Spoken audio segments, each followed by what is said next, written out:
Laya kasi ah. At, sabihin ako sa'yo, bakit galon?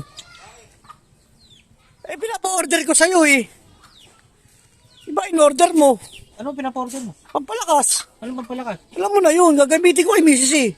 Ayaw ko nung sinasabi mo kasi baduy nun eh. Pang-inang baduy-baduy in-order mo. Viagra na yun. Ito mo, bigay mo lang yung Viagra. Eh, doon ako hiyang eh. Ayaw mo nung binano ko sa'yo.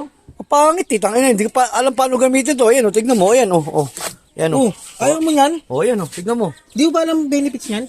Hindi ko alam, paliwanag mo sa akin benefits niyan. Subukat garantisado yan. Ha? FDA approved. Oh, Astig pa yan. oh. Kinaganda rito, tumutulong to na mapalakas ang pagnanasang sexual. Talaga? Pinapatibay rin ito ating pangangatawan. Laos na yung Viagra, yan ang uso ngayon. Provo 63. No nga. Gamitin mo na.